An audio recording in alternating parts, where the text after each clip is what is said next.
मेरा नाम सिया है। ये कहानी मेरे नानू की है। मैं अपने नानू से बहुत प्यार करती थी और वो भी मुझे बहुत मानते थे। बट कुछ महीने पहले मेरे नानू की एक क्रॉनिक डिजीज़ की वजह से डेथ हो गई। सो आफ्टर डेथ जो रिचुअल्स होते हैं बेसिकली हिंदू धर्म में कि 13 डेज तक हमें बहुत संभल के रहना पड़ता है, क्योंकि ऐसा कहा जाता है कि 13 दिन तक जो भी इंसान की डेथ हुई है उसकी सोल घर में ही घूमती रहती है। तो इस दौरान घर वालों को काफ़ी केयरफुल रहना पड़ता है। एंड आफ्टर माय नानूज डेथ हम लोग बहुत दुख में थे। मेरी नानी बहुत उदास थी और कई बार ये भी देखा गया है कि घर वालों में से किसी एक मेंबर पे उस मेंबर की जिसकी डेथ हुई है उसकी सोल भी आ जाती है। ये अक्सर देखा गया है। सो ऐसे ही मेरे नानू के सोल ने मेरी नानी को पोजेस किया था। So it was the 9th day of the ritual. जो भी रूल्स एंड रेगुलेशन फॉलो किए जा रहे थे डे 1 से, वो सब हम बहुत अच्छे से फॉलो कर रहे थे। पर ऑन 13th डे जब सारे रिलेटिव्स घर आते हैं सो आपको नए कपड़े पहनने होते हैं। उसके लिए हमें शॉपिंग करनी थी और मेरे साथ मेरी बहन, मेरी माँ और मेरी 2 मामी थीं। हम सब ने बहुत ही सिंपल कपड़े ले लिए और उस दिन के लिए आपको बहुत ही सिंपल कपड़े पहनने होते हैं, ना ओवर द टॉप ना ही बिल्कुल ख़राब। हमारे कपड़े बहुत सिंपल थे पर मेरी मामी के कपड़े थोड़े से ओवर द टॉप लग रहे थे। पर उन्होंने कहा कि मुझे यही पहनना है। सो इसकी वजह से जब 9th डे को हम सब डिस्कस कर रहे थे तभी मेरी मामी ने वो कपड़े निकाले और मेरी नानी को दिखाया। और मेरी नानी ने जब वो कपड़े देखे तो वो थोड़ी सी मेरी मामी से नाराज़ हो गई और उन्होंने उन्हें ये कहा कि ये कोई खुशी का मौका नहीं है कि ऐसे कपड़े पहने जाए, तुम्हें कोई सिंपल से कपड़े लेने चाहिए थे।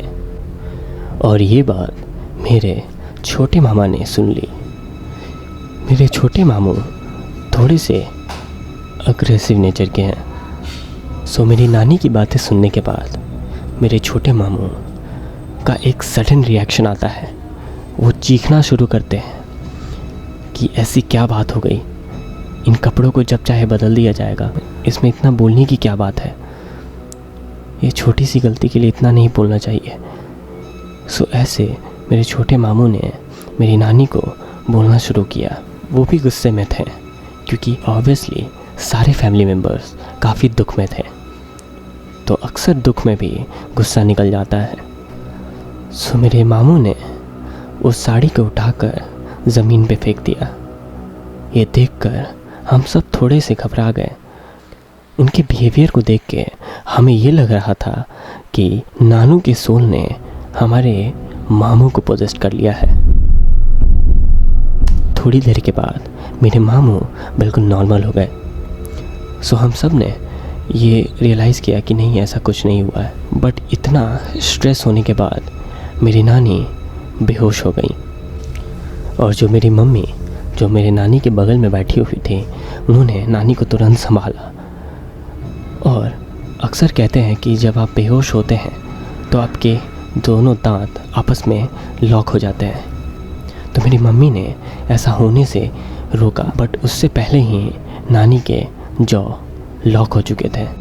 और एग्जैक्ट 10 मिनट के बाद नानी उठती हैं और अब तक मामू वापस से बोलना शुरू कर चुके थे। वो वापस से वही बात रिपीट कर रहे थे। मेरी नानी उठकर इतनी ज़ोर से चिल्लाने लगती हैं मेरी नानी ने उठते ही कहा कि अब तुम मुझे चैन से मरने भी नहीं दे रहे। मैंने पहले ही कहा था कि तुम अपनी माँ से ऐसे बात नहीं करोगे, पर तुम फिर भी ऐसी बातें कर रहे हो। अगर तुम लोग अपनी माँ का ख्याल नहीं रख सकते तो उसे मेरे पास भेज दो, पर उसे दुख मत दो। मेरे बाद उसका ख्याल रखो, उससे अच्छे से बातें करो। और इस पॉइंट तक हम सब एक कमरे में थे और हम सब समझ गए कि हमारी नानी नहीं, हमारे नानू बोल रहे हैं। क्योंकि नानू ने कुछ ऐसी ऐसी बातें बताई जो सिर्फ मामू और नानू के बीच की थी। तो ये सुनते ही हम सब थोड़े से तो घबराए, पर हमें डर नहीं लग रहा था क्योंकि हमारे नानू बहुत प्योर सोल थे। वो किसी को भी तकलीफ़ नहीं पहुंचाते थे।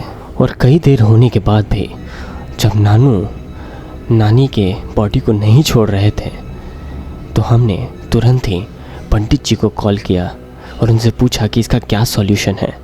बट उससे पहले ही मेरी नानी, जो नानू ही बात कर रहे थे, उन्होंने कहा कि मुझे साफ़ पानी चाहिए, मुझे साफ़ पानी ला कर दो, तभी मैं जाऊंगा। तो सडनली मैं जब पानी लेने गई और पानी लेकर आई तो मेरे नानू ने मेरे हाथ से पानी पीने से मना कर दिया। ये बात सुन के मुझे बहुत रोना आया क्योंकि एज आई सेड नानू मुझे बहुत मानते थे। और ये सुनते ही मुझे ये लग रहा था कि क्या गलती हुई है मुझसे।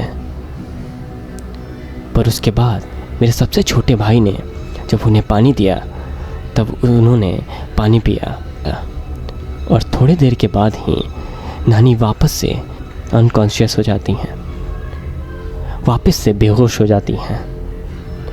और इस बार वो थोड़ी देर के बाद उठती हैं और बोलती हैं कि मेरे शरीर में बहुत दर्द हो रहा है।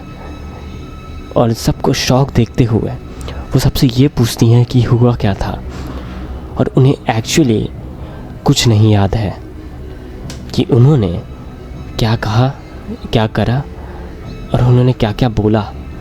उन्हें 1% भी कुछ याद नहीं था। उन्होंने बताया कि जो उनकी लास्ट मेमोरी थी वो ये थी कि मेरे मामू उस साड़ी को उठाकर ज़मीन पर फेंक रहे हैं। उसके बाद उनको कुछ याद नहीं है। और उस वक्त नानी की आवाज़ में थोड़ी सी चेंजेस आई थी। बट उस दिन मैंने ये एक्सपीरियंस किया, सोल्स सच में होते हैं और वो जब किसी को पोजेस करते हैं तो वो क्या होता है। उस दिन के बाद से जब सारे रिचुअल्स 13th को ख़त्म हो गए, उसके बाद से घर में वापस ऐसा कुछ नहीं हुआ। पर मैं नानू को आज भी मिस करती हूँ और आज भी मैं नानू से उतना ही प्यार करती हूँ।